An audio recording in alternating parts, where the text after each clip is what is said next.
The Cryptonaut Podcast is brought to you by Cryptid Crate.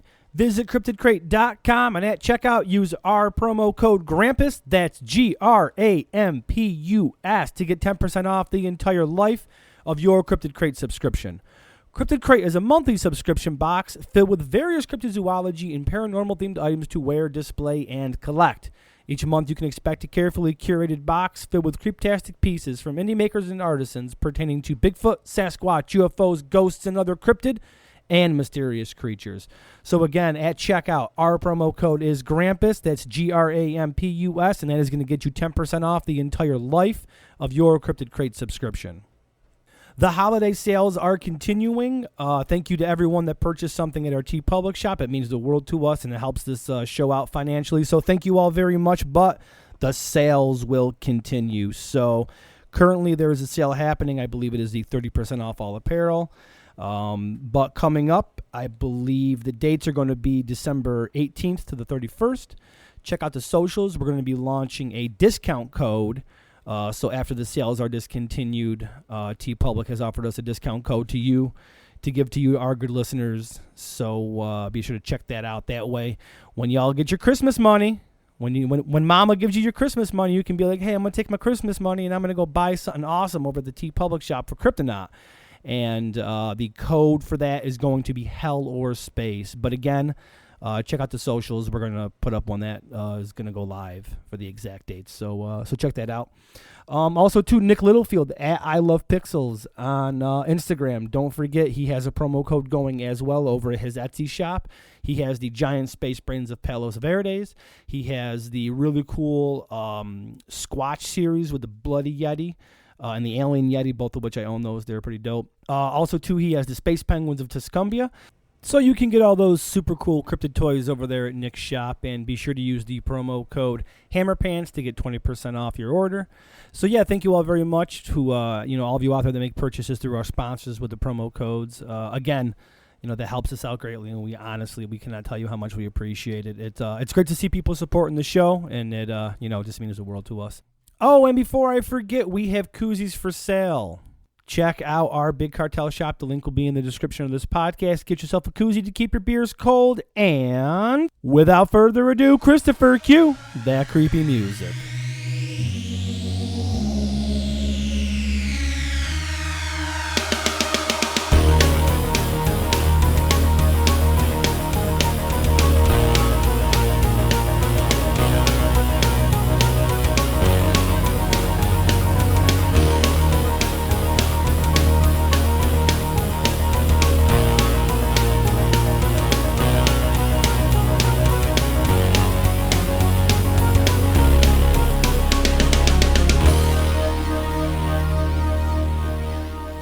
Welcome to the Cryptonaut Podcast. I'm Mark Storrs, and with me, as always, is... I'm Chris Gonzalez. And...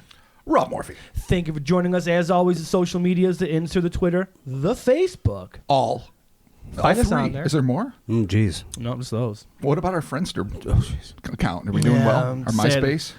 Sadly, our MySpace and Friendster got shut down. But maybe... How about our LinkedIn? Yeah, I was going to say maybe we'll do a LinkedIn. I mean, people still do that. I don't know why. No idea. But you know what? We're on those socials, so follow us. Be sure to leave us a rating and review on the Apple Podcast and the iTunes apps. Helps us out greatly. We got some stuff for sale, guys. Yeah, we do. Our good listener, Laura Cram, her husband, Dave, printed up some koozies for us. Which we are enjoying as we speak. You probably can't hear us lift our beers because the koozies are insulating and soundproofing. Because that's what they're made for. Set ales. Soundproofing. Right, Mark? Yes, Chris. Koozies are made for soundproofing and or keeping your hand from not comfort. Nobody ever needed to explain to Mark the purpose of a koozie. We're just going to leave it at that. I might ingest things that affect my short-term memory, okay? Fair enough. So let's just leave it at that, okay? But listen, I got this koozie, and I like it. And you know what? They're cool. You can buy one. Yeah, you can. Yeah, you can do that at our Big Cartel shop. The link for that will be in the description of this podcast, so be sure to check that out. Also, just 2 days ago, we launched the brand new Hell or Space t-shirt. Indubadilly. Which is the Alien Baphomet. You got to love it. And it is... Two great tastes that taste great together. Yeah, and it is only available on light-colored t-shirts.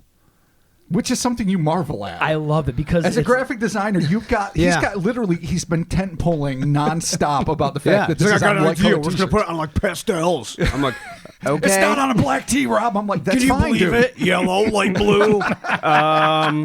I know those colors exist, so sure, I believe it. But we are trying to share in Mark's excitement over this. I am as a designer of sorts, I also, the actual garment design, I'm a nerd for that. And I like it when you're like, you know what, we're doing these just on a certain color type, and it's not available on anything else. I don't know why. You like to be told what to wear, when to wear it. I just like to, What say cut this. of undies you should be slapping on. Well, also, Yeah. too, the reason for the light colored garment is because all of our other T-shirts are all strictly black. That's Like true. The Black Shirt T-shirt Club. That's so. fair. A little diversity is a nice thing. So, and we were talking maybe at some point we'll release like a limited edition, like we'll sell it for like 3 days only, like the black on black, blacker than black T-shirt with like, black garment with black ink on it. So It it's seems like reflective. like you're just Yeah, oh, being yeah. a douche for douche's sake. But on the other hand, it's kind of cool. Maybe we'll put it up for a couple of The days. impenetrable, unseeable T-shirt. Yeah. That is available on our TeePublic shop, and the link for that will also be in the description of this podcast. So, yeah, there you have it. Let's get started. You guys excited for this? I've been so fucking excited for Hey. this one. Like, literally, before we started this podcast, it was one of my fucking favorite accounts. And as soon as we started it, I was just listing the things that we had to do eventually, and this made the first short list. And so the fact that I finally got around to writing this fuck-sucking article, and it's not up on the website yet, it's going to be, run through for the first time here, I am absolutely super duper stoked about this one. All right, let's get started with these Cisco Grove entities. In the waning days of the summer of 1964, a bow hunter got separated from his party and became lost in a vast tract of Northern California forest. But as nerve-wracking as the prospect of spending the night alone with only a bow and a few arrows for protection must have been, it would be nothing compared to the unrelenting carousel of terror that would confront him on his night-long vigil. Unrelenting carousel of terror. Worst ride ever. Just blows. Nails on the best. seat. I was going to say that. I don't know. That's probably the best. See, I don't know No, about if that. you mean like actual terror, I then need terror to relent occasionally. When terror is unrelenting, then it's just Yeah. too much for me. I can't take Like it. if it was a haunted I need house, that'd be great. intermittent, occasional terror, spiced with suspense, and then maybe lubricated with a few Yeah. laughs. That's what I need. But I'm a gentle soul like that. Unrelenting, no. All right, well, let's lubricate ourselves with some laughter, Robert, and let's get started. Let's do it. Okay. On the morning of Friday, September 4th, 1964, 26-year-old Donald Schrum almost certainly considered himself to be a lucky man. He was happily married with a secure career as a missile defense contractor for the United States military and a comfortable home that he shared with his wife Judy and young daughter Donna in the beautiful suburb of Orangevale, Sacramento. And if anyone who, doesn't know, Orangevale, Sacramento, Oranges? it's up. Okay. Just a beautiful place. To top it off, a pair of co-workers had invited Don to spend a day indulging in one of his favorite pastimes, bow hunting for deer. His work buddies decided to sweeten the deal by offering to take their comrade into the gorgeous Cisco Grove region of Tahoe National Park, which was about 70 miles northwest up Route 40 in Placer County, California. It was an area that Don was unfamiliar with, but being an avid outdoorsman, he had heard much about the region's crystal blue lakes, picturesque peaks, and pristine swaths of wildlife-filled forest. It's just a natural That is beauty. picturesque. Sounds wholesome. And so it is, at first. Just to be sure, this is pre-Carousel of Terror? This is pre-Carousel good. Terror. Just Well, making have sure. you heard anything about a carousel No. or terror yet? This is Never. like a child's roller coaster of mild amusement and you know what? Anticipatory glee even. Yeah. This is like we're going to Ithaca. You're looking, there's water, there's lakes, beautiful it's waterfalls, awesomeness. great curry. And you're like, I'm going to have a good time. I can't wait. That's where we are right now. But then what happens And you say is it in that voice, you too. take the Carousel of Terror off the table, and guess what happens? Fucksville. You didn't take it off. You just didn't expect it would be even be on the table. Always keep it on the table. No one sees it coming. Always No do one it. gets on the unrelenting Carousel of Terror intentionally. I mean, some people do. Continue, Robert. For Don, the prospect of spending the better portion of his Labor Day weekend in this pastoral paradise was like a dream come true. Little could he imagine that by nightfall, this dream would devolve into a waking Oh, nightmare. here we go. Carousel. You of drop terror. the bread. That's just the beginning. On the day in question, the men arrived at the Loch Leven Lakes area of Cisco Grove bright and early and wasted no time in unpacking their gear and setting up camp. With the sun still low on the eastern horizon, the hunters grabbed their backpacks, canteens, and bows and arrows and set out into the woods. Although Don had never been to Cisco Grove, the seasoned sportsman knew his way around the timberland. Nevertheless, as the day wore on, he found himself separated from his companions as he forged deeper and deeper into the ravines and shadow-shrouded expanses of the forest in search of wild game. That's where it goes wrong. Separation from friends, first step. You're not on a carousel terror yet. No, but it's... But you're in line to buy a ticket. Just saying. You're in front of the ride. You're As getting ready the to take the sun ride. began to dip towards the horizon, Don decided to make the trek back to his friends and the waiting warmth of a campfire. It was then, as one cluster of trees began to merge with another and all of the landmarks he'd made note of seemed to vanish, that Don began to realize that, as if he had stumbled into an extract from a Grimm Brothers fairy tale, he was literally lost in the woods. 64, you don't want to be lost in the woods. Dude, There where's are your no compass? 93, I don't want to be lost in the woods. 22, I do not want to be lost in the woods. I never want to be lost in the fucking woods. Well, I have an iPhone, so I'm not going to get lost in the woods. Yeah, well, GPS can't save you from everything, buddy. Let's test that Except out. maybe being lost in the woods. Exactly. Thank you. After wandering for a bit, Don found himself on a ridge that he vaguely recognized. He made his way along the edge of the ridge, confident that it would lead him back to his buddies and a cold beer, when he suddenly realized that he was standing on the precipice of a sheer cliff. Recognize the ridge? Can't Uh-oh. fly. Yeah. Constant problem. Pink Floyd Learning to Fly video all over again. Every day. Every day. Frustrated by his predicament, the solitary hunter knew that he would have to backtrack in order to safely make his way off the ledge. He also knew that the sun had all but vanished and that he would be forced to make the potentially treacherous descent without the aid of a flashlight. Almost more embarrassed than concerned, Don cautiously started back the way he had come. With the last hint of dusky light coming to his aid, Don found himself in a yawning canyon near a granite outcropping surrounded by a handful of scraggly-looking pine trees and manzanita bushes. My favorite. Lovely manzanita bushes. Good call. Good. You know what? That is good research Thank you. on your part. Thank No, you. you know what? Thank you. Thank you, Tahoe National Park, Thank you for being a for friend. having a website and telling me what's there. Before he could get his bearings, the hunter suddenly heard the distinct thrashing sounds of something bulky moving through the brush. Don instantly realized that the only creature large enough to make that kind of racket had to be a bear. A cocksucking bear. Yeah. It had to be. Well, in that region, I guess. I'm going to trust Don on this one. It He's the had to be. outdoorsman here, not me. In my estimation, it could have been a moose, could have been I think it 4 is- elk, could have been 3 chipmunks. I don't know what makes thrashing noises. Probably still something that you don't want to necessarily run into when you're lost in the woods. You don't want to come face to face with an elk and deal with that type of, champion of the woods. You don't Well, wanna here do is that. where you and Donald Trump are alike. Okay. He also knew that he did not want to get into a one-on-one confrontation with this potentially ravenous alpha predator with only a bow and some arrows for protection. There you go. Knowing that his life might well depend on making a quick escape, Don's eyes darted from tree to tree, finally settling on one of the hardier specimens within running distance. The tree was almost 30 feet high and wide enough at the base that he was unable to enclose it in his arms. But what Don found most appealing about the tree was the fact that it was completely bereft of branches up to a height of 12 feet, with just a few sparse yet sturdy limbs above that point. So basically, we're Okay. talking a shitty kind of ragged pine tree. Based on the illustrations I've seen, most of the needles are worn off. So don't think of like a dense, like super Christmas tree here. Just a shitty kind of pine tree that obviously is thick enough around at the base that he couldn't get his arms around it, but 12 feet of pure trunk and then just some limbs sticking This out. is a good climbing tree. It's a good escaping tree. A Right. difficult climbing tree. I Yeah. think that's why he Gotta gravitated towards it. Got to use your belt. Well, you've got to use the strength of one Donald Trump. That's true. And And, a belt. the terror of, I guess, the imminent thrashing of a bear, maybe. Climb that tree, dude. With a surge of adrenaline, Don managed to scramble up the trunk. He perched himself on the first grouping of branches in an effort to catch his breath and to try to catch sight of the nocturnal marauder moving in the moonlight. But none came forth. I want to give you extra points, Robert, for Nocturnal Marauder. Thank you. That might be the name of my next side project that I will propose to Chris. Wonderful. Excellent. Thank you very much. Let me know. Very welcome. Continue. After some minutes elapsed, Don assured himself that the bear must have left the area and he clambered down the tree.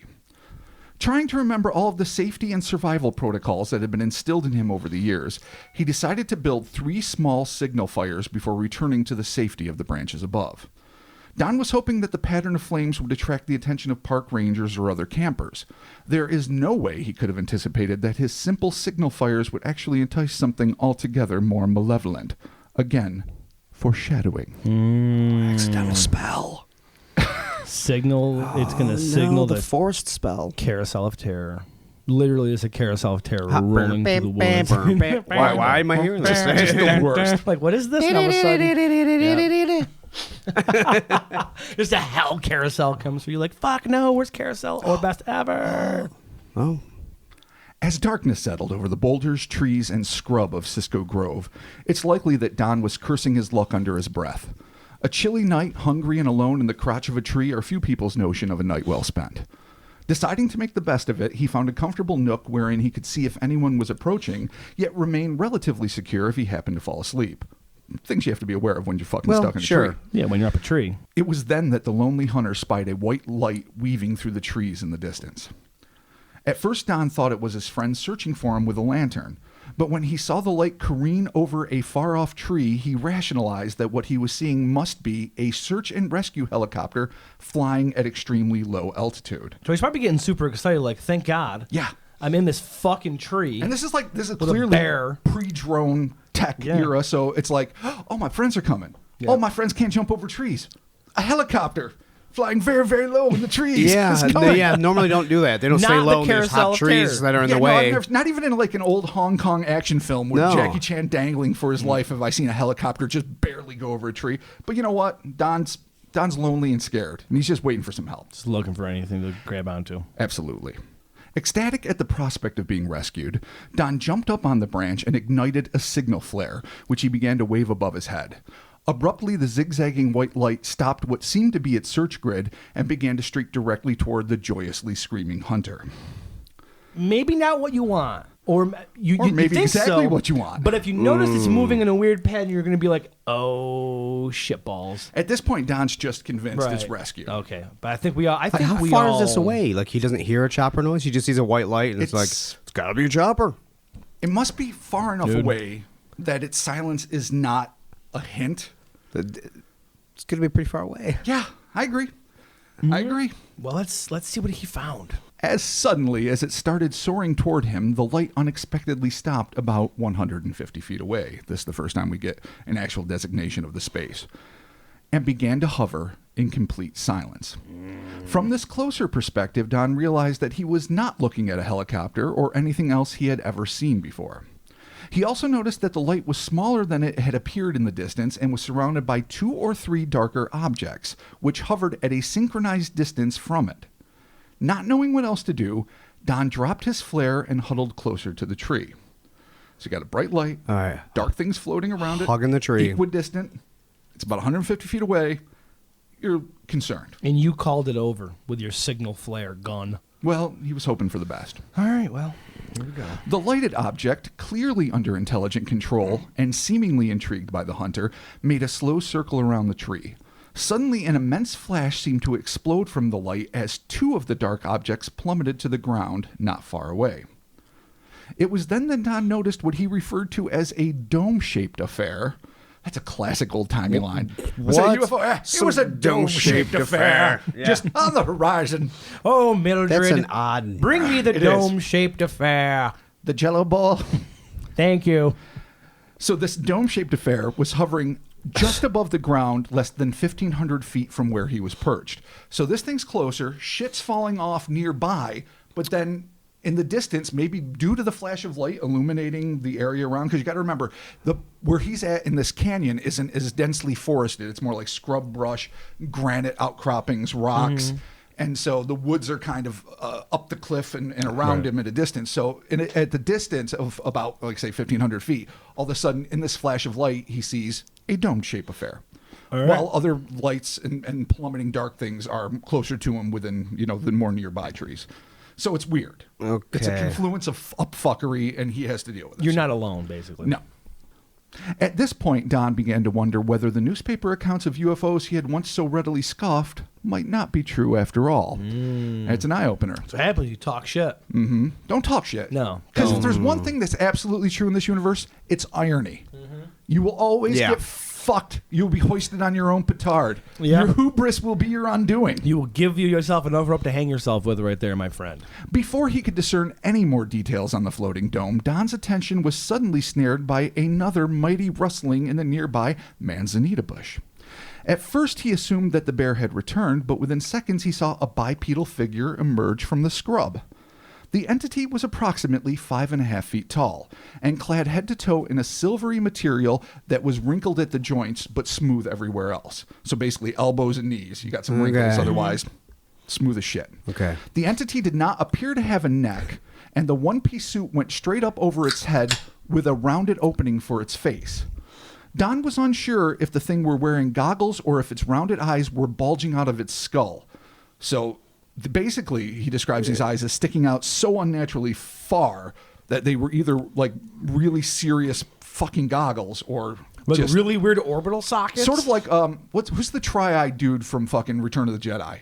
One of my favorite action figures, but I forget his name. He was in Jabba's fucking chamber. Yeah, isn't it Reese or something like that? I'm just going to trust you. I don't know. Reyes. But you remember how he had those eyes that fucking jutted totally, up? Yeah. This is what I'm thinking. Okay, cool.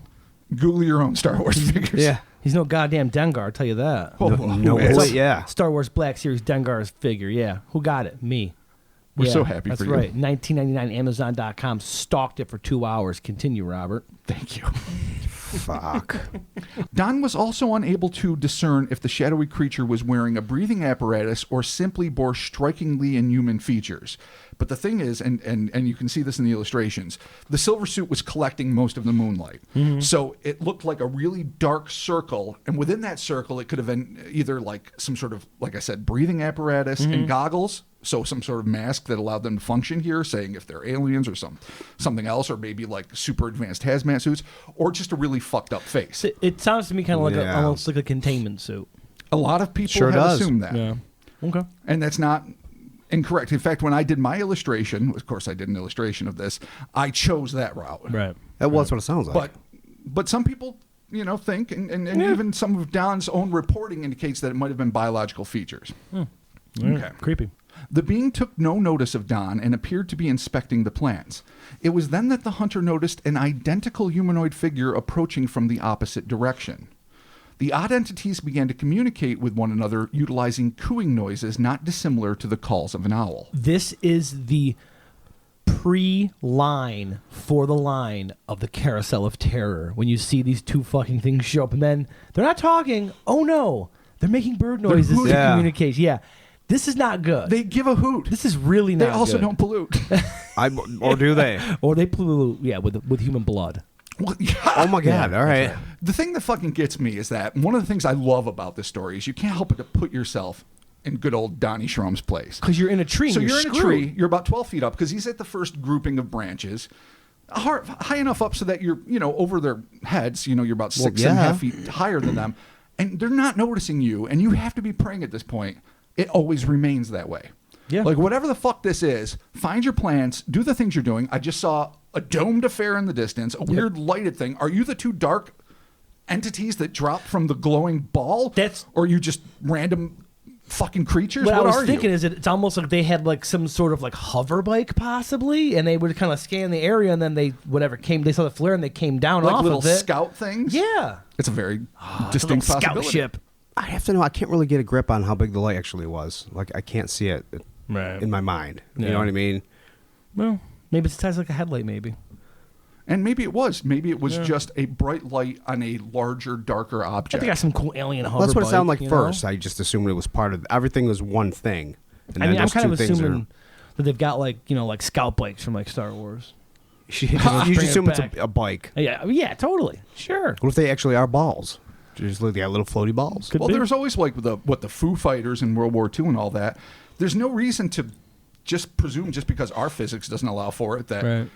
I guess 5'5" entities can't travel in well-lit balls and then Yeah. resume full size when they need to. And Honey, I Shrunk the Kids fucking variety. I mean, True. we don't know their tech. I am we don't know their open- limitations. I am open to the possibility of traveling on balls.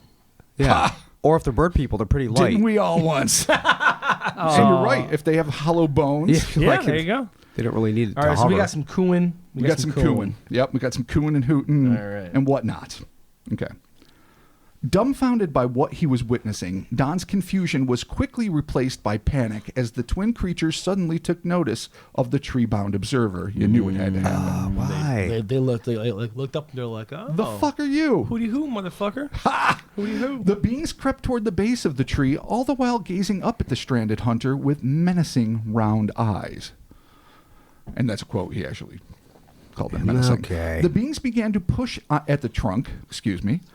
The beings began to push at the trunk of the pine with their unnaturally long, glove-clad fingers, but found it to be immobile.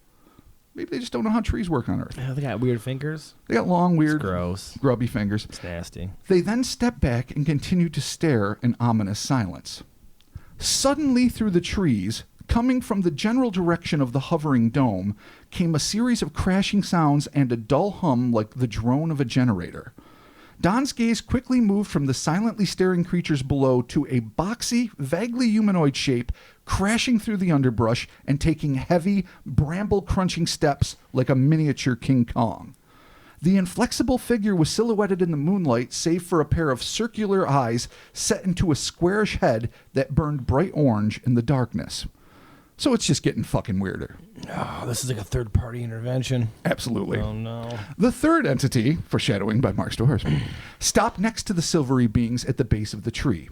It was iron gray in color, had no discernible neck, and when it opened its mouth, its entire lower jaw dropped down, creating a perfectly rectangular space the same width as its head. Don could not help but to compare this thing to a science fiction robot. So that's his first instinct. A crashing, like a rock'em sock'em real life metal.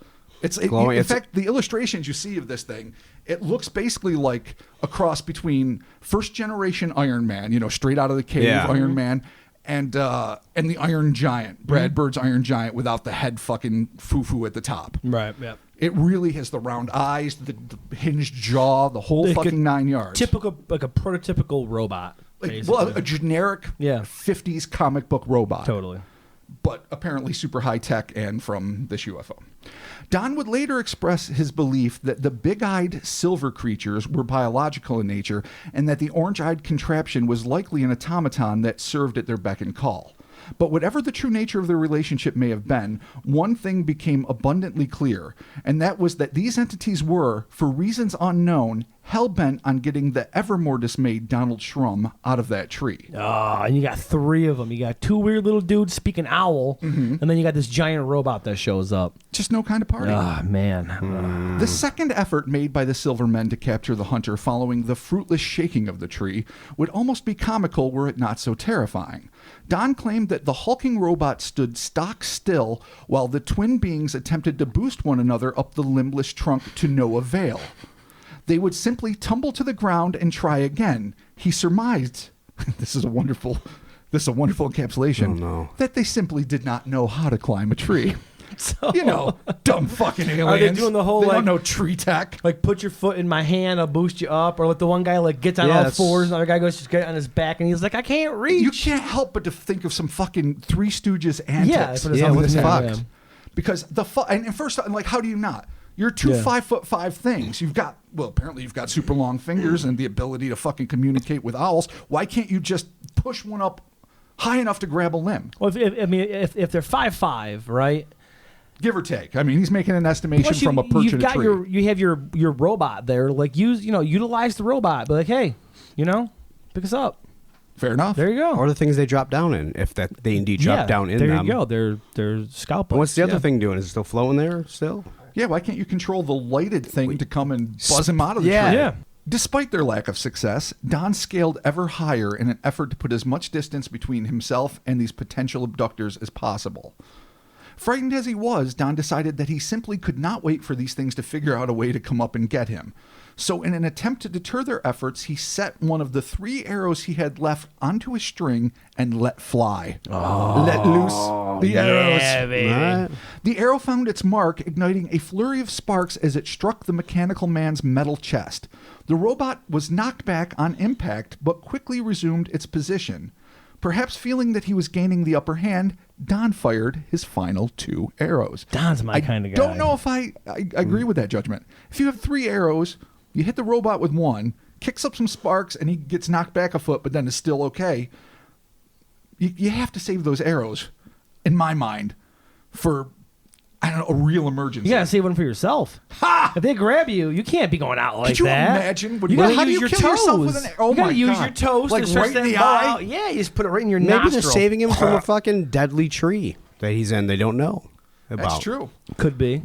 It could have been a carnivorous. The only thing I would say is if Evil you, plant. if you are going to launch an arrow, Yeah. don't go for what you think is the robot. Go for what you think might be biological. That kind of makes more sense too. Because if it'd be like if you're gonna nook your arrow and you're ready to go, you see a car or you see like a fleshy animal. Go for the Yeah, fleshy but animal. he already saw them attempt to get him and knew they weren't making it up. If you Right. see the devastating thing in the back that's Yeah, lumbering but if toward you, you, if you that's think it's a robot though. I mean, you're not gonna be able to do anything with an how do arrow you to do metal. it? How do you know? I mean, I had a gun. Maybe he What is wasn't your 100% experience with sure. arrows and robots Yeah, and how it affects them? You know what? That is a good point. Like until None. the tip of the arrow kicked up sparks, maybe he was just thinking it's just a really thick set alien dude. Maybe he wasn't 100% sure it was a robot until it went Right. doosh, and the metal and the fucking. Or you gotta do one of those sparks. trick shots where you get it like in the mouth. Or the eye. Yeah. Blind the robot. Well, Exactly. I figure if he hit it in the chest and that's where he wanted to hit it, he probably could have hit it somewhere else. Yeah. If Go- any of this is even I would say true. go for the.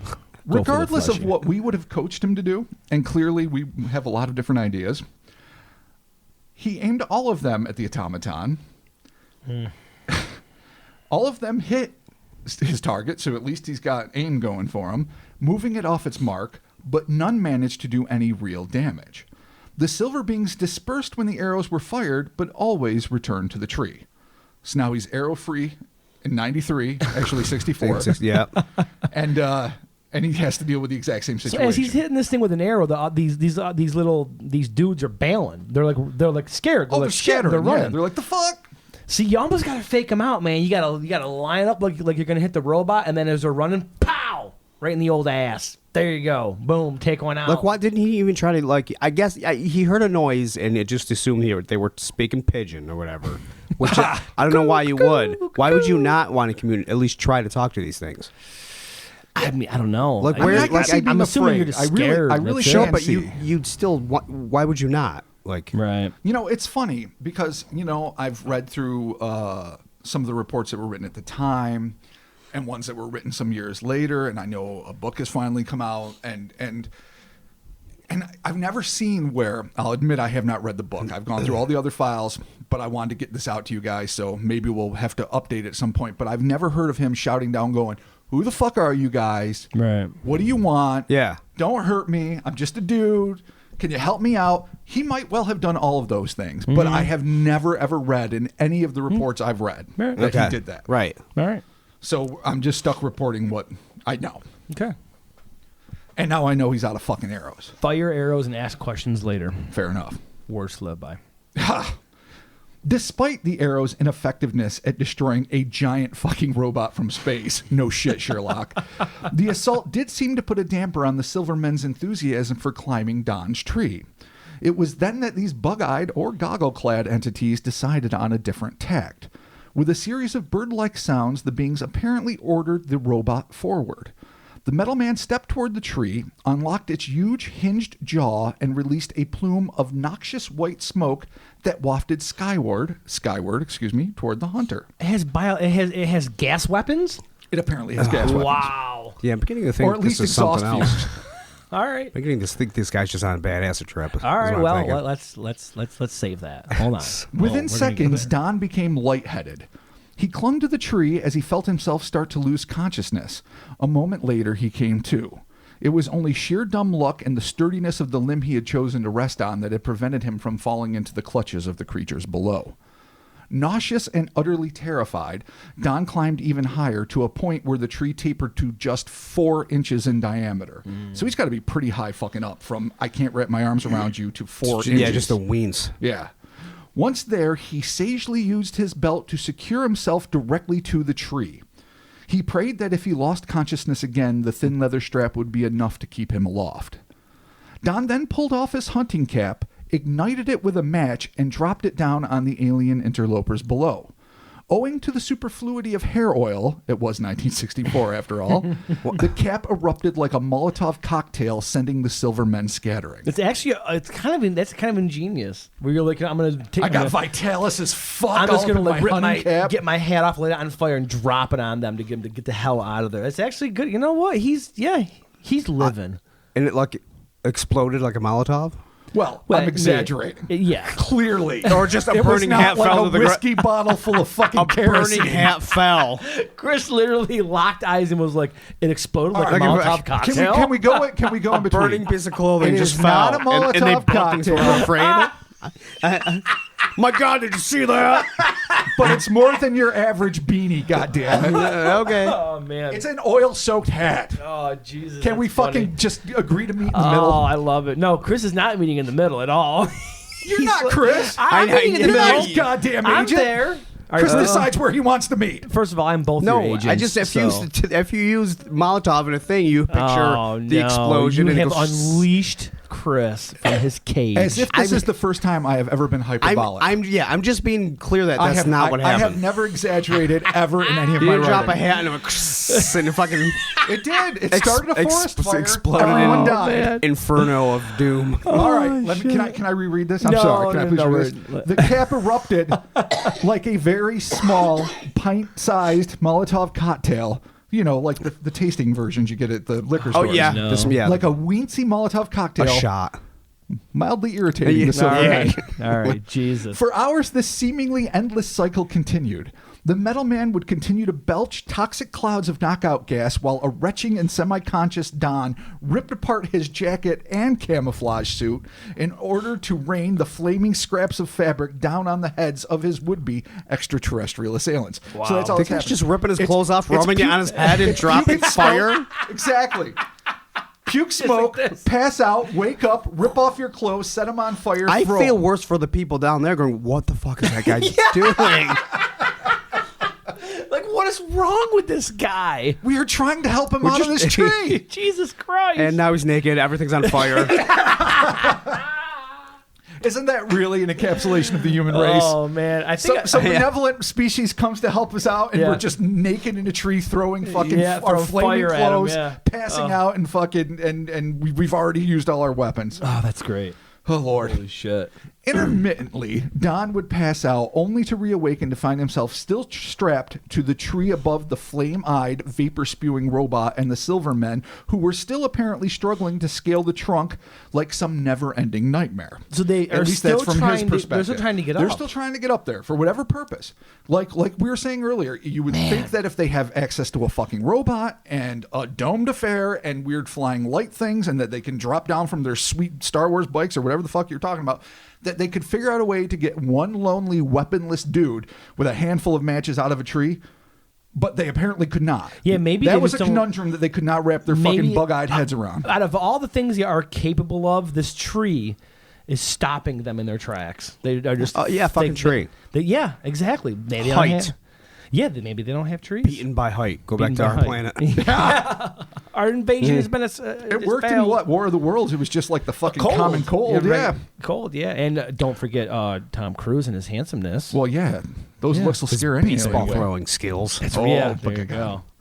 Tom Cruise. Finally, the queasy, freezing, and half-naked hunter ran out of matches. It was bound to happen eventually. In sheer desperation, he Idiot. threw his bow down at these bizarre beings, then his canteen, and finally, a pocket full of change. Because fuck you, here's a nickel. Can you imagine? You're out of this. Okay, well, here's the bow. Yep, here's Yeah. my canteen. Couple patties. Following the change, Don was completely spent and bereft of any makeshift weapons. So he was Or done at clothes. this point. He still had some clothes.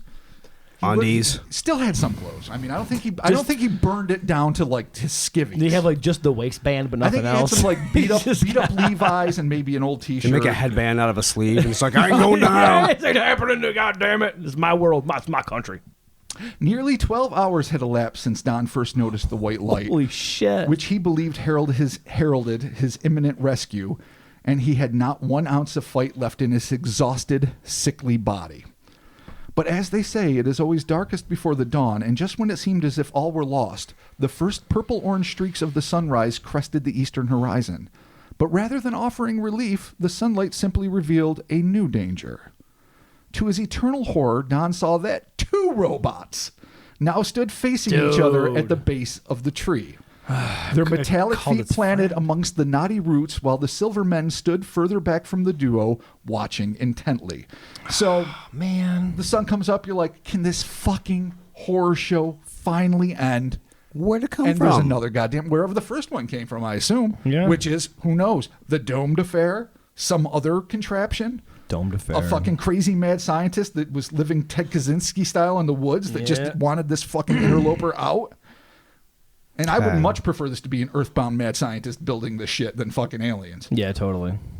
But either way, there's 2 fucking robots now. All right. And that's just, a bad scene. But here's where it gets a little more cinematic, which I fucking love.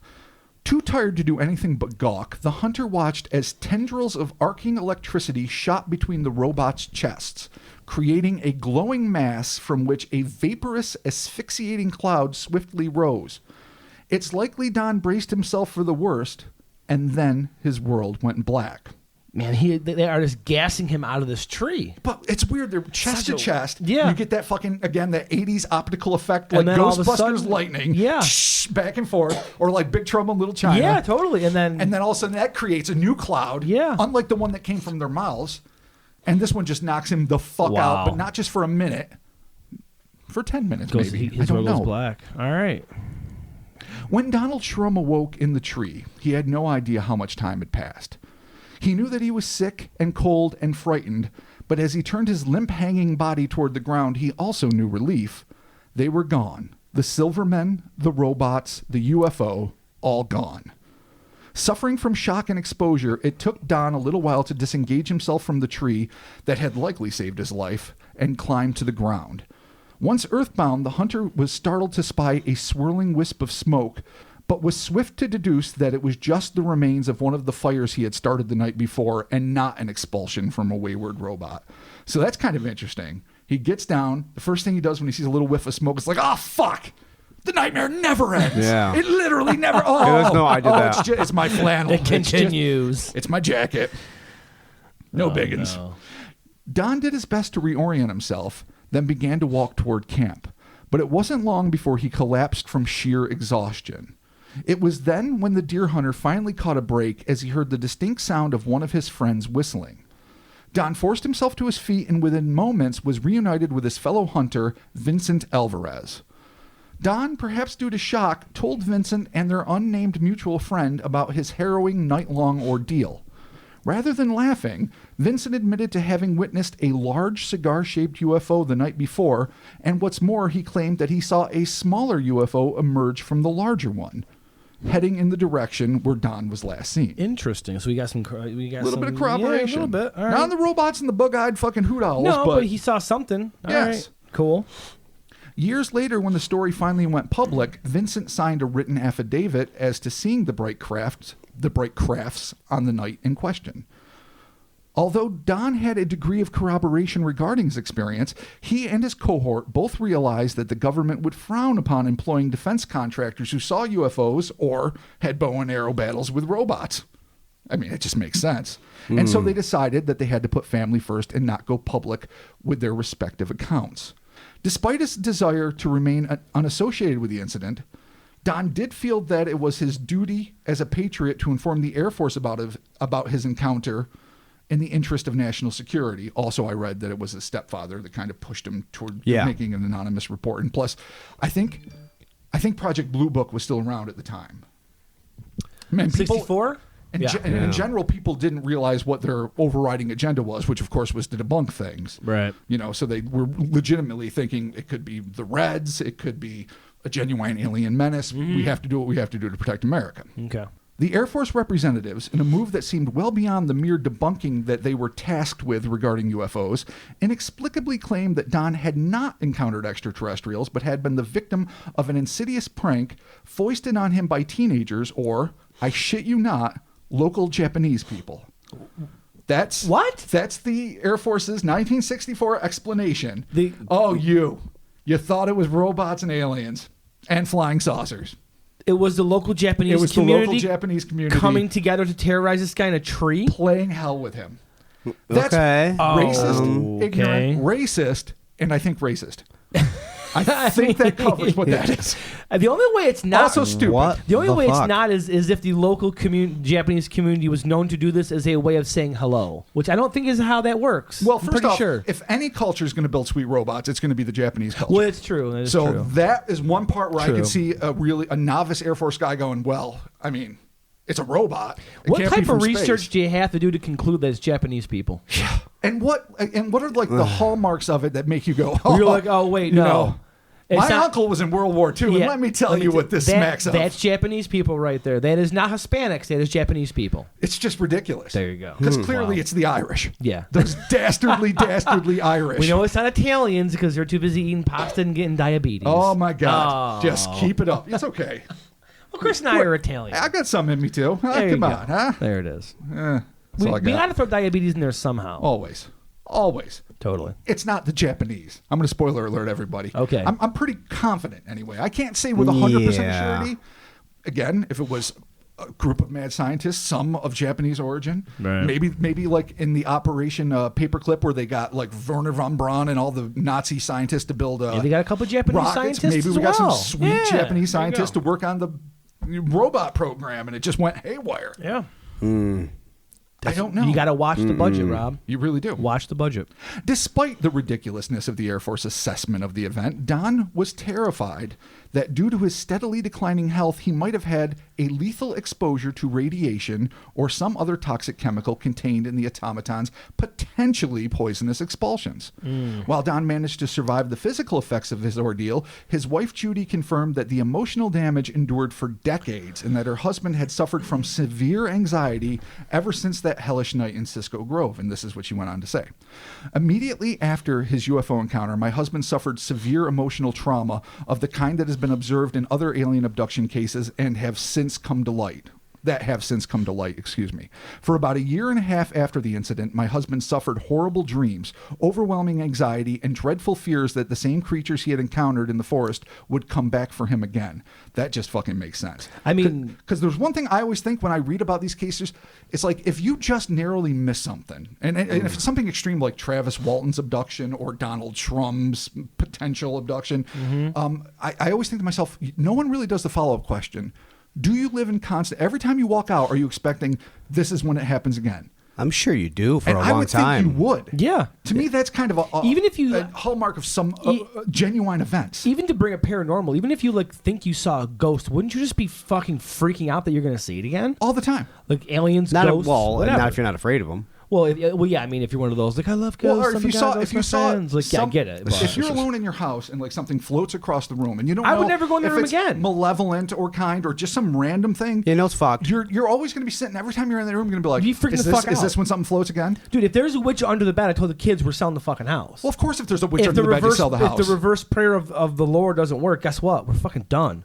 We're It's out. already What if under she's the not bed. doing anything though? I already Well, had it's a bunch- witch under the bed, man. So what? We're gone. What if she does? It clearly can't affect anything. It's okay. I Then just want what? to All right, but listen, make money on the sale. even, but even if it was like a sweet, white witch Wiccan who No. only had noble No. intentions, if it's under your kid's bed, No. it's still a problem. yeah, Why? we're gone. You don't have We're to out. just, maybe selling the house is a little extreme in that case. Just But see- if it's a heinous, horrible, medieval monster witch, After what then you this got to dude, fucking move. after what this guy went through, though, I could definitely see anxiety playing a huge part in his daily emotional roller coaster. Because my God, this gotta fuck you up. Mm-hmm. Yeah. All right, I'll just finish with what his All wife right. said, and we'll wrap this up. His wife, I believe Judy was her name, went on to say, he was haunted by the sounds and sights that he experienced during his encounter, and the slightest trigger brought back a flood of anxiety. The strange humanoid beings had horrible dark orbs for eyes that stared menacingly at Don. Those dark, terrible eyes were burned into my husband's memory for a long time afterward. Nobody should ever have to see the person they love undergo such gut-wrenching anxiety as Don did for nearly 2 years after this encounter. Wow. So clearly family turmoil. Yeah. His wife stayed with him after all that, and God bless her. Because, Yeah. But this didn't come out for a while either. Like, this report was definitely released anonymously long before his name got associated with it. And then eventually a book got published decades later. So he did not try to capitalize on this early on. It was not something he tried to monetize. He was more worried about his job, his career, his sweet suburban Sacramento home, his fucking family. He eventually had a son. I remember reading a quote somewhere where a son was like, other people get abducted. My dad fought tooth and nail. They didn't take him. Just Wow. all like, this is what happens when you're a man and you do man things. He fought so hard. It sounds like I'm making light of him. I can't help but to do it. He's got But like it's funny. his, He's a son that's proud of his dad's like, well, yeah. they didn't get my dad. No, it's like his own D-Day with aliens. Like It he was really like he held that goddamn beach. He held that fern. Yeah. So, all right. So I think obviously the way I think to start to break this down is what Chris had mentioned earlier about this guy being dosed with acid.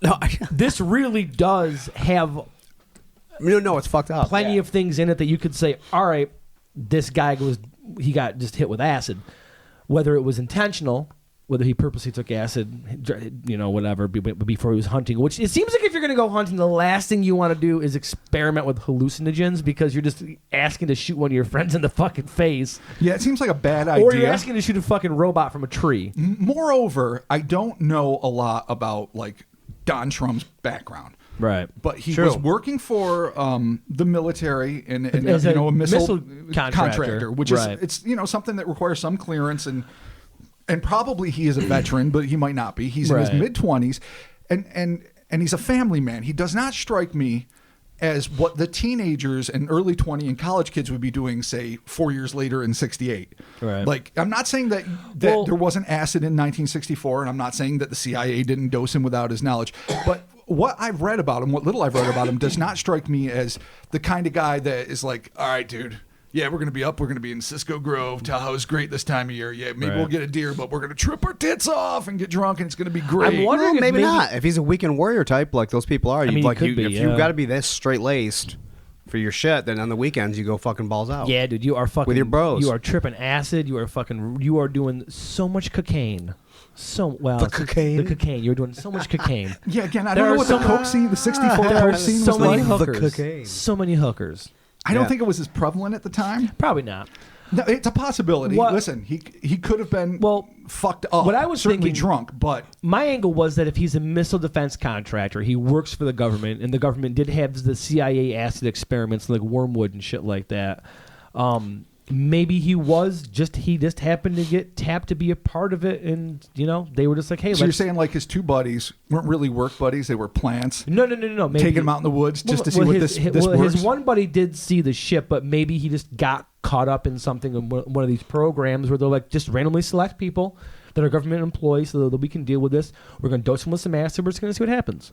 The government did do that. I'm not saying they didn't. And I'm absolutely not saying that I think that's not like the Occam's razor of this. Like, I don't think that's the closest thing to truth. This is just a theory. But I will say this. If you could come up with a chemical cocktail that could make your enemy, be it communist at the time or whatever the fuck it might be at any period, and make them feel like they're undergoing an unholy night-long assault by fucking robots and bug-eyed terror beasts, then you've won that war. Totally, yeah. I don't necessarily believe that's what happened, but if you have done that, good on you, I guess, as terrible as that is. There was already things in play just a few years ago where they were trying to come up with chemical compounds to like affect enemy soldiers to make them all. They're always doing that. Of course they're working on that. That's a possibility, and I think that we could definitely leave the door open to that because the thing too is what's the sheer like veracity of this attack and just the anxiety afterwards is kind of hallmark almost to like having a real fucking shitty time with acid or any hallucinogen. Or by the way, matter. It's the hallmark of having post-traumatic stress syndrome because you've endured a legitimately terrifying ordeal. That's the problem. Whether you believe it or you've legitimately experienced it, you would still have the same basic level of PTSD. Yeah. Because believing is real. I'm just saying that because I may have given myself like a 4-day panic attack one time when I was a teenager and experimented with some LDS, and the next thing you know, I'm just like, nothing's ever going to be normal LDS. because I can't control anything. So anyway, Yeah, no, I think we've all. all right. been So there. you know what? Let's just say let's keep that open. Let's keep the he got dosed by the government because he was a contractor, and they dose their own because then that way they can get everything under wraps and control them, and then they do more experiments on. No, I don't on think I US would want to citizens. dose the people that Or are he building just my dosed weapons, by himself, but- and Or he could whatever dose- he these could dose things by were, himself. we're just Yeah. really trying yeah, maybe to he was get him good buddies down. with True. Ken Kesey or fucking. Like, Who Yeah, I knows? mean, very well. He could have just tripped balls, All right, so got into the tree, and let's then table they're that. like, "Hey, you know what? Guys throwing fire at us. We're out of here." So, if not, it sounds like this is a really weird abduction scenario, attempted, an attempted abduction. yeah, scenario. worst attempt ever.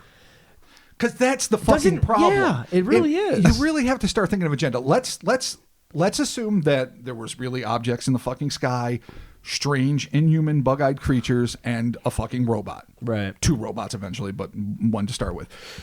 Regardless of their origin, if their intention was to put this guy at ease, that's an epic fail. Yeah. If their intention was to get this guy under their ship to do some fucking biological experiments as aliens seem want to do, that's also a super fucking Yeah. fail on their part. Did not work. So either they really suck at being aliens, Yeah.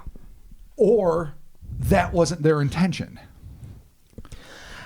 Yeah, that's what it seems like if they were going to abduct somebody, that they already have a protocol in place that doesn't involve trying to do slapsticky, let's get up a tree, hold on, let's call a robot with his gas weapon Yeah. to knock this guy out. Yeah. Or you know what? The weird twist there is that the slapsticky comedy and the robot, that's actually how they do it. Yeah. That could really be the twist. It's just like, we assume that because they're extraterrestrials or interdimensional things, that they have all this technology, but when actually, in all reality, they're just like us. It's me and Chris trying to get up a tree and being like, Rob, come on, get over here. Yeah, and I'm just burping And you're gas just at them. burping. Yeah, you're just burping sulfur. Yeah, up but why at them. him? So And why were they there? Like, why couldn't they find somebody on the ground? interestingly enough, this happened in just feel like it was Cisco Grove, right, in a national state park. Yes, Right. Tahoe. Have you ever seen the 411, which is the missing people in national parks? I haven't around? watched that documentary. No. It's interesting, and there is a slew of people that go missing every year in national parks, and none of them are ever really solved. But is that they a literally case just of disappear? national parks just happen to be isolated areas where people go on Can purpose? fall into places and not get found? We don't have enough time to get into the actual 411, but check it out. It's interesting because there is actually a couple things they bring up where they're like, well, maybe this is something a little bit more that we think that it is. Paranormal, insidious, extraterrestrial. Basically, yeah, because Maybe we'll cover that sometime. we should definitely check it out. But if for some reason these aliens are specifically targeting these areas to abduct people from, then it would make sense that this guy just happened to be out there and these things just come in, and almost like a hunter. They just go around their normal area to go check for people, and the next thing you know, like, oh wait, we got this guy. Sure, but if they do this all the time, then Right. either they never came across a tree before in a state park to get somebody down, or this is their very first attempt in a state park on Earth to try this. It's true. Because if you're going to do this in state parks and you're not ready to get someone down from a tree, you need to go back to abduction school on your planet. You do. And who's to say that this isn't like a first time out? Yeah, like that's what I'm saying. this is, Like, it this could be is a first time this is out, the kids, the apprentice. Like, all Yeah. right, it's just a lonely hunter. I mean, they it's just kept human. as Go soon get as, him. You as soon got a as he kept robot. drawing that bow, they kept running. So Unless they're from a two-dimensional planet where they don't have height as a dimension, I Now feel like they that- should have been ready. See, Chris enjoys my interdimensional theories, and he works with me on this by saying that they're from a two-dimensional world. Thank you, I'm Chris. saying if they were. But I mean, you know what? You made the attempt to bring it up and to make me feel welcome. Thank you. I think Unlike someone else I know. I think we have to, His name rhymes with we have Crab. to be, Jesus Christ Almighty. Let's be honest with ourselves and not let the Japanese off the hook so easily. Oh, I forgot about that. I It's think, gonna be I, like that. think, yeah. I think we can't ignore the 900-pound Japanese gorilla in the room. maybe. Their awesome tech, their burning desire to capture sweetly mustachioed Americans, Yeah. and their love of extravagant costumes. Or, possibly he was dosed. He freaked himself out, got into the tree. A lovely group of local Japanese people were just kind of out in the woods walking around like, oh, hey, what's this guy up to? Hello, sir, how are you? Oh, why are you trying to get this with arrows and throwing down your Molotov cocktail hat? Well, in all fairness, if he was dosed, it could have been literally like Hilda and Dave from fucking, Ohio with their cooler, and it looks like two Yeah, I don't aliens and think a robot. Yeah, I don't think it would Right. have mattered. But maybe they said that it was Japanese people because the family of Japanese people were like, oh, hey, by the way, a naked white dude in a tree was throwing fire at us and had his fucking arrows and was trying to hit our kids. So, Or maybe he wasn't even dosed. Maybe his anxiety was kind of. Maybe he was an anxious dude to begin with, and just he saw something and he kind of snapped. And it's at fucking night, so people in those suits could be people in hazmat suits and that kind of thing, right? Could be forest rangers. Things that look like robots that are mechanical with glowing eyes. Sounds like it could be a machine with gas. I don't know what the fuck the machine could be. Could be like, However, almost like a John Deere. If you look at a John Deere from the front, you got the gas coming out of it, plus you got the lights. Could be. You're saying the headlights in a basic tractor can be mistaken for a bipedal robot with an unhinging mouth. If you're under severe stress and anxiety. I don't know what level of stress you would have to be under. Well, if you're naked in a tree with a belt, quite a bit. I'm with Chris. I mean, really. I'm with Chris in that if it was like from a super distance, he saw two guys in like hazmat suits, like like the way they used to when they accidentally poison a whole fucking flock of sheep or something, and they send the government agents out, close encounter style, to inspect it. I could see a weird contraption and two guys in gas masks and hazmat suits being mistaken. But a 12-hour nonstop odyssey of horror where, first off, the two human beings, granted, it's hard to climb in hazmat suits, but can't manage to get up the tree. But they don't just bother to talk to this guy where he actually thinks that there's a robot there. I mean, if it's a lie, it's just a fucking lie. Though then it makes it even stranger that his friend saw a UFO. I don't think he's lying. I don't think so. I think he went through something. He thought that's what this was. But he clearly experienced But it. it's got to be something intense, though, because 12 fucking hours, or even if it's 8 hours, it's still a long time. It could be, but there is a little inconsistency there because he does pass out a few times. Yes, he does. And at the one time when he wakes up and they're gone, he had said he had no idea how much time went by. So if you pass out the first time, how do you know how much time went by? Oh, so you're saying it could actually only be not a 12-hour incident? If you pass out for 4 hours, it seems like you just don't know. Yeah. And I'm saying they're still there, but you don't know what they did within that time. True. Right. So what you may have experienced might have been 2, but yes, it did last. Right. That long. So there might be some inconsistencies there with time, even though his friends must have known that he was gone for that long. Well, yeah. But they didn't go try to find him? Well, I don't know. They must have, right? Because they didn't know where to look. He get down and he found his campfire, thought it was getting attacked again, and then they just wander back like, oh, hey. Yeah. Found you. Yeah, which is weird. Or you think that, missing for that long, wouldn't they, contact the authorities for 12 hours? Unless it is literally fucking meanest practical joke ever. All by his friends. And they're like, we know these woods. Let's fucking dose Don doesn't. No, God damn it. Leave the ass at home for 1 second. Oh, no, I'm not leaving Just fucking, they've got fucking crazy alien suits. They got a buddy dressed in fucking baking pans and fucking little flashlights as a robot. So when he gets hit in the chest twice, he's going, holy fuck, he could have killed me. It's like, nah, just dented. You're fine. God damn it, and they're just killed terrifying this fucking guy as he's burning his entire wardrobe until they finally get bored, walk away, and then come back and find him. Okay, so you know what? They had 2 tractors, 2 Tesla's coils for the second robot. Yeah. Yeah, so they turned the Tesla coils. I forgot about that part. So we have failed alien abduction. We have Super tripping balls, and we have something in practical between. Joke. Which, honestly, all this sounds kind of fun. The horrible Japanese. That's right. Don't forget the Japanese. Wouldn't that be considered? Well, no, I guess it would be. I feel like even if you're that anxious, I feel like your mind can trick you into seeing dumb shit. Probably. Here's another theory that's been proposed. Acid yourself to. That goes kind of along, I guess it sort of swims parallel with ultra-terrestrial, and that is that the overriding agenda of any number of these creatures, be them aliens, Bigfoot, whatever, is that they are a species of sort that can assume maybe different shapes and literally feed on human fear. Just love it. The whole point is to terrify you. It's not to get you out of that fucking tree. Right. It's not to run a test on you. All the shit they do, the only purpose is, are you afraid? And if you are afraid, then it's like a big sweet fucking quarter pounder with fries. Energy, right? Well, I don't know if it's specifically vril energy. That's a very specific kind. That's like some reptilian sort of shit. Psychic. Yeah, that's vampiric thing where terror is what satiates their that's appetites. apparently what some say the reptilians feed off of. And is if like that our were the case, anxiety and our terror. That would explain, because it's very difficult. Now, I'm not saying I necessarily believe that either. Man. But I don't, it's too elaborate to be a hoax. I don't think he was dosed.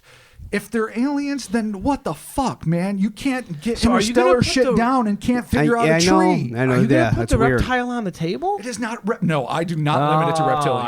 I came to close. me, this is a broader spectrum. You tried. I tried. Ultra-terrestrial thing. Okay. I mean, they might have been reptilian under the suits. I don't fucking know, but Yeah. I'm not. Well, that's I'm not still betting putting on the it. reptile on the table.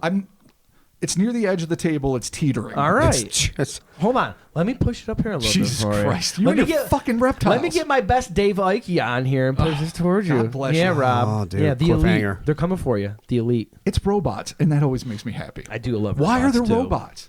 Did they build the I robots? don't Are the know. robots a separate thing? I mean, we assume they're at the beck and and if you call did, of the what are bug they eyed good guys. for? I mean, They're good for nothing. like They're good for showing you that they can emit some electricity and just Right. smoke comes out of them. And what kind of fucking culture can't invent a knockout? We've, like, the most primitive, never seen another, civilization in the world, group of people, tribes, like in the deepest jungles of Papua New Guinea, have figured out ways to knock out other human beings. Yeah. So if you're a fucking ostensibly technologically advanced species and you can't fucking with a goddamn robot make a knockout gas that works, I mean, he falls asleep for minutes at a time apparently, Right. but Jesus Christ! I feel Didn't that's because one of of his own fault. Didn't one of those tribes just kill someone with arrows, right?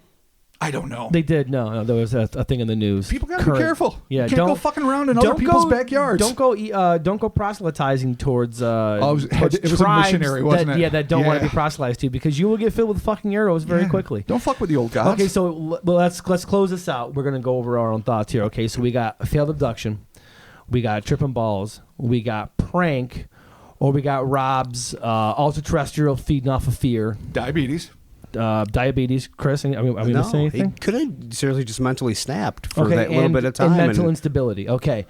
I'm going with failed abduction. I want to go with Rob's virile energy thing, but I don't have enough evidence for that. Like most things we don't have enough evidence for. I'm going with failed abduction.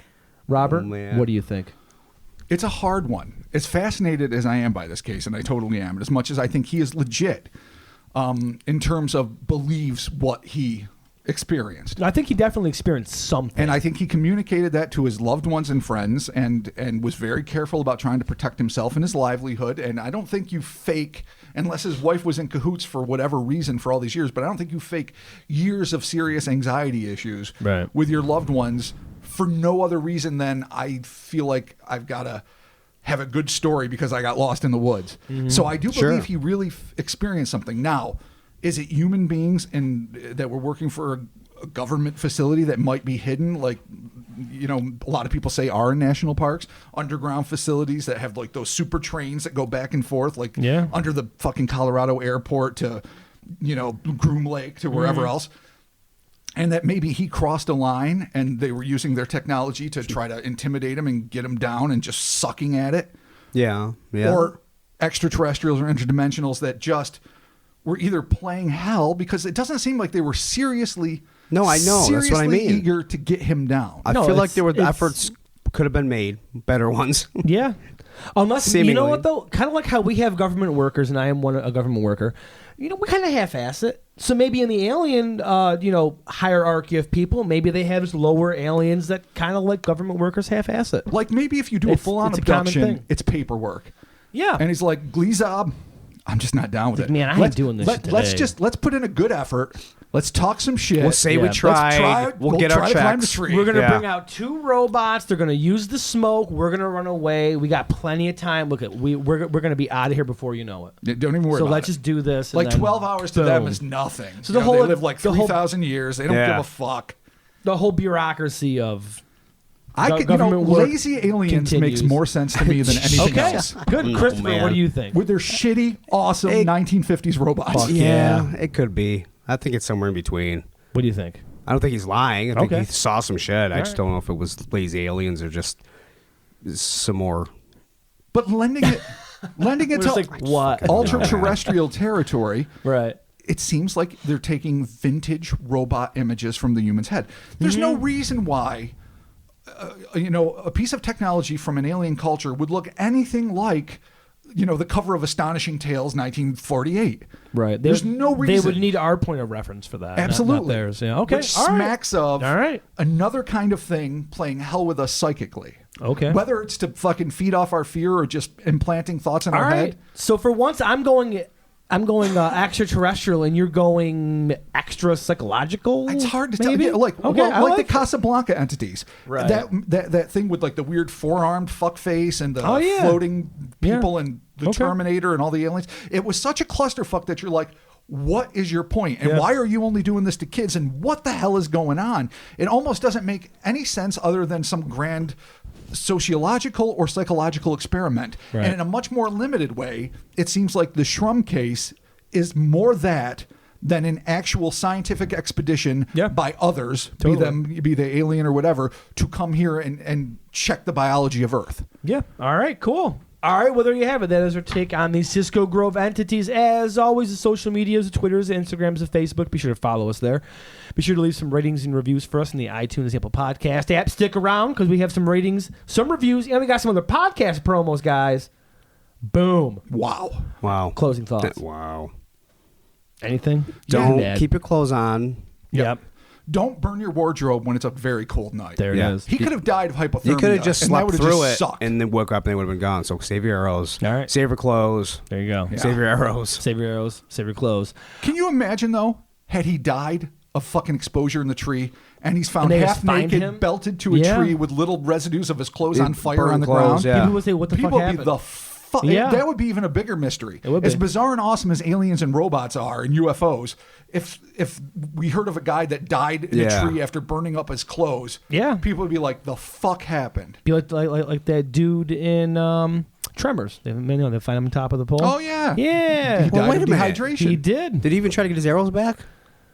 Oh, he didn't. I don't think. Did he? Or Did we his talk bow? about that? I mean, maybe he grabbed his maybe. gear when he went down. I mean, he still had his backpack Chris on, may have by found all this in accounts. peace. Ooh. Also, to be sure to check out our T-Public shop. Be sure to check out our Big Cartel shop. Those two, they are separate shops. Yep. T-Public they are print on demand. We are part of that ecosystem, and then the Big Cartel is the things that we sell. So check those out. And talking to you soon. Bye. Yeah, Look for the arrows. Look for the arrows. Look for them. Fuck national parks, man. Yeah. They are dangerous and Check scary. out the 411. It's pretty interesting. Stick around for reviews. Bye. Oh, my God. Bye. Oh, my God.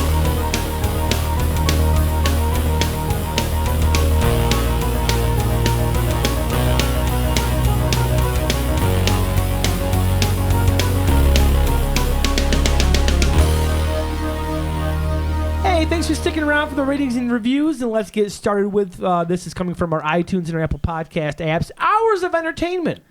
Hours and hours? A 5-star review from Love Franz. What can I say that other listeners haven't already said? This podcast instantly had me hooked from the first episode and continuously makes me laugh to and from work every day. The Grampus episode definitely had me laughing the hardest, but it's tough to pick a favorite. I'm honestly sad I'm almost completely caught up because I have to wait for more episodes. Keep up the amazing work, and remember, hell or space. Yeah. Indubitably. And those T-shirts are available, and that's going to be a series of T-shirts that I'm going to continue to work on, hopefully while not getting us sued by Black Sabbath. So, Robert, what do we got? What I have is a review from Kayla Cup. Hey, what's going on? Actually, I'm sending her a package tomorrow. So yeah, cool. Sweet. What up, Kayla? Newbie to the Cryptonaut podcast and can't get enough of the humor, host interactions, and of course the cryptid/information stories. Said that wrong. And of course the cryptid information/stories. All right. I've now listened to all of the episodes and consider it a mandatory weekly routine. Thank you, Kayla. Excellent. Thank you, Kayla. That's dope. All right, continuing on, we got a great podcast, 5 stars, from Sam is Sisyphus. Sam is Sisyphus. Okay, yeah, Sam is Sisyphus. That works. This podcast was recommended to me by friends in the Secret Order of Alchemical Actors of the Occult Confessional podcast. Oh, cool. Actually, I know who that is. All right, cool. And boy, am I happy they told me about this podcast. Everything from the soundtrack to the script is done wonderfully. The discussion is easy to follow, and our hosts are incredibly organic and one of a kind, making the listen the most enjoyable. The coolest thing is that you can tell how much they are enjoying themselves. You can audibly hear the smiles they have on their faces. Having never been into cryptozoology ever, this podcast has opened me up to the study and given me fun and interesting cryptids to learn to look further into. I cannot recommend this podcast enough. Well, damn. Yay. I like that we're organic. I was about to say, the one thing I've always strove for, never thought I'd achieve. Organicness. Exactly. We it's nice to see that people can hear our friendship. I know. Not our silicon-based friendship. Can you No. feel Our love tonight? Tonight. You have to do that harmony. It wasn't bad, actually. Oh, that's funny. Thank you very much, Sam and Sisyphus. Very much appreciated. And I have a review from Jordan Tabbert. I highly recommend this podcast. There is great chemistry between the hosts, and many obscure and fun cryptid/paranormal/extraterrestrial events, are discussed. In fact, that's true. Yeah, it We is. do, Yes. we're not heavy on paranormal, though we love it, and there's bound to getting be there. more. We're getting The thing is, we follow our hearts. Our hearts usually take us to monsters and aliens, but that having been said, there's going to be some weird shit in the very near future. And by the way, thank you, Jordan. I want to not forget that. That was a fine review. But we've got some weird mysteries that don't necessarily fit into our typical purview coming up. So little hint, All right. little foreshadowing. Okay, this is the last one for the evening, coming from Apple iTunes and the Apple podcast apps. One at a time, please. Oh, that sounds like scolding. 3 stars. Of course. From Behemoth77. Before I get started, I just want to say I hope that Behemoth is in reference to the band, because that would be dope, and I'm all about that. Horns up to you, what about good the sir. biblical land-bound monster? Would be so much better if you wouldn't talk over What do each you mean, Mark? other.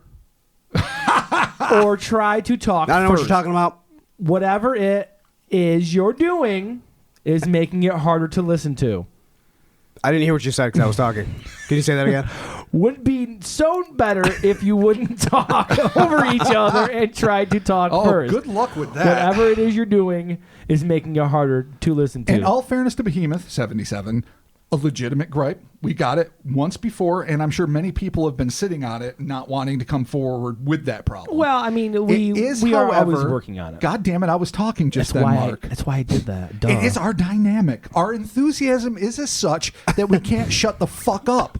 So please think of us more you can't as shut the fuck up. debilitated You. small children. We're trying to It's talk. true. See, you're doing it right now. Yeah, I was I am gonna a say, Chris and I monologist. can't talk, and then Why you're don't talking you over guys us. just fucking Because you're show fucking the respect talking, to you the won't shut authority fuck up. here? Get out of the That's house. why- Everyone get out. I'm never Get out. researching a monster again. Get out. Pod's over. Pot over. End of story. Your neighbors are going to think that we're getting into like a domestic or Well, something. you're screaming. I know I was. But really, in all fairness, You're like, "Wah!" it's a pretty good critique. Behemoth, a fine critique, an accurate critique, but one I don't think we can fix. I don't think it's even in us to it.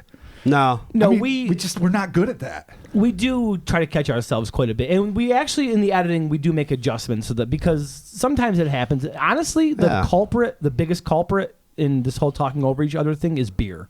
That's what does it to us. Oh yeah, but I can't beer. not drink and Yeah. talk about monsters. Yeah, no, it's just That's part, just it's part dumb. Of it. Sure. It's part of it. Sure, when there's whiskey, there's definitely more overlap. Yeah, Because then it becomes a Sure. fun drunken conversation Yeah. that you forget it's being Yeah. recorded. Yeah, the whiskey. So actually, if it was the whiskey, then does that mean that we get to blame Addie for that? I think we can just blame Well, alcohol. for a week or two was her fault. Yeah, for a week. Yeah, Yeah, I know. definitely. God bless Yeah. it. That whiskey didn't last as long as it ought. No, I kept messaging like, yeah, Addie, thanks. That whiskey's working real wonders Prodigious on us. appetites. Yes. Yeah. So there But you have thank you. And you know what? We will actually try. And Yeah, we do thank try. you. And the more sober we are, the more successful we it. are. And don't think for any reason, any critiques like that we get, we will always read them, and they are all valid, and we respect the Oh, well, fact whereas it, of but you leaving absolutely. a review. I mean, it is what it is. We are working on that. I mean- Behemoth, thank you. But Behemoth couldn't have been 4 stars. I mean, was it really 2 stars off? Is it that bad? You could have left a 5-star and been like, hey guys, stop talking over each other. Love the pod, hey. But you don't have to. I don't know. Maybe he doesn't love it though. Maybe No, maybe that's he true. doesn't It's love okay. it. On top of the fact that he's further annoyed that we can't. Yeah, speak. maybe he gave us 3 was good. Maybe he was going to be 1. That's true. I mean, actually, 3 out of 5 is not bad. Yeah, but I still feel like my feelings are hurt. Why? I'm just joking. I was going to say, I hope not. Jesus fucking Christ. I can't have a therapy session tonight. I need to go home and play Skyrim. There's new Creation Club content, Robert. Because you've known me for so long, and my super sensitive heart always needs coddling. You've been emotionless for years. I love it. I've been hardened I know. for fucking eons. Okay, Robert, what's the last review that we got coming from the old Facebooks? Let me dig this up. I'm sure it's going to be wonderful. Probably slightly less hurtful than Behemoth. Just kidding. Well, I mean, I'm assuming that if he's naming himself after the band, then we are all brothers in metal. And Again, therefore, all it could be the Book of Revelations. Why are we always jumping to metal? This might just be simple end times. The Leviathan of the Sea, the Behemoth of the Land. It's probably not, though. Or it might be that movie by, what's his nuts there? Eugene Let's just say O'Neill. this. No, that's the playwright. If it is the band... Eugene Laurie. That's who it is. Stop talking over me. Stop talking over me. If it is the band, yeah, all is forgiven. Okay, that's fair. Hail Satan. Garrett Williams. Okay. Garrett Williams talks to us from Facebook. Okay. Was starting to get tired of paranormal podcasts. Ghosts, and more ghosts. I get it, man. There's a lot of ghosts. Yeah. It's true. Just more than you can shake a stick at. I get it, dude. There's fucking ghosts. We feel exactly the same way. I found these sweet dudes, what a great appellation, through the Astonishing Legends podcast. Shout out. Oh, man. Yes, shout out to Astonishing Legends. Absolutely. What up, and have guys? been hooked ever since. Fun, interesting, and overall does not take itself too seriously. 5 out of 5 stars. And you know what? We're not dissing anyone that's into ghosts. That's fine. Yeah. But goddamn, that obviously is not our go-to as a general rule. Ah, man, there's a lot of There's ghosts. so many. I mean, in a world full of demons, aliens, fire pits that won't extinguish themselves, and jackalopes, ghosts will have to always be on the back burner for me. Like, eventually we'll get to some cool ghosts, but No, I know, yeah. I mean, if it's a slimy ass sewer monster, I'm going there first. Ghosts have always kind of been hard. I do enjoy ghost stories, but it's always been kind of hard for me. So Ghost stories are actually really good when it's it's somebody you know and they're telling you some shit they went through, and Oh, you're just yeah, like, totally. "Ooh, Yeah, that's totally. fucking creepy as fuck." Yeah. Totally. But that becomes so generic when you're talking like, I went to a room and the shawl shifted 3 inches to the left. When it's someone you know and it's a room you've been in, you're like, the fuck it did. When it's some random strangers, you're like, oh my God, you're really. talking about furniture moving. It's so boring. Yeah. Yeah. Yeah, I mean, ghosts got to be doing some pretty fucking intense shit. So much so that I'm going to begin to doubt their ghosts and going to start thinking there's something a little more powerful. Could be. Diabolical, perhaps. Oh, All right, there you have it. That is the shit. ratings and reviews for this episode. Thank you all. Keep them coming. Whether you've got critiques or you've got praise, keep them coming. We want to read them all, and we love hearing it all, and we like taking it all in. So thank you very much. Stick around. We got some podcast promos coming up from some really fucking awesome shows that were cool enough to run our promo for us. So stick around for that, and we're talking to you soon. Absolutely. See you later. Don't talk over me. Notice. Don't talk over me. God damn it. No. What? Shut up. No. I don't want to be kicked out of your apartment. It's too cozy and it's so warm. Ren and Stimpy. I know. All right. Oh, shit. We'll Silence. Talking to you. It's been a long week. I God can't damn stop it. drinking while we pot. I can't do know. it. I have to Same drink, here. and that's I going to make know. me sloppy and overlapping. Oh, I love you guys. Goodbye. Before he could get his bearings, the hunter suddenly heard a distinct thrashing sound. Shit. Was it Creator? Was it Anthrax? I was going to say. It was DR. I was just waiting for the moment you beat me to the band, though. We're so shitty. Is it Creator? Is it Anthrax? Is it Destruction? Is it Sodom? Oh, my God. Who could it be? If you say thrash, the first thing thrash I was metal. going to say is Yeah, Anthrax. that's fair. I go to Creator. I just- then I know. DRI. Yeah. I did not see that coming. It was actually nuclear assault. Oh, even Nuclear better. assault. Everybody, you're All welcome. right, let's try this again. Okay. Oh, my fucking That was Christ. funny. Hot, wet Christ. All right. Ecstatic at the prospect of being rescued, Don jumped up on the branch. Just give me 1 second. I've got Don.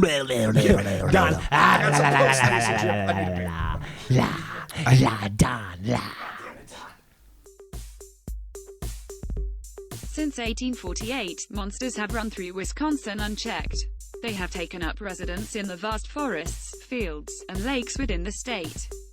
They move around in the darkness and try to keep their presence hidden, but thankfully, that is coming to an end. The people no longer need to fear what they cannot see in the Badger State. And we owe this change to the Pine Barrens Institute. The Pine Barrens Institute was established to bring you all the information necessary to keep these monsters in check. It is our goal to research, document, and spread only the most truthful information on these once feared creatures. Rest assured, you will no longer need to fear swimming in a dark lake and wondering what kind of serpent is lurking just below your feet. You will no longer need to be afraid of walking into the dark woods and wondering what giant beast may call this cluster of trees home. You will not need to be afraid anymore. We are here to help. So if you feel your monster knowledge could use some updating, subscribe to the Pine Barrens Institute, Cryptids and Conversations. We can be found on Apple Podcasts, Stitcher, and pinebarrensinstitute.com.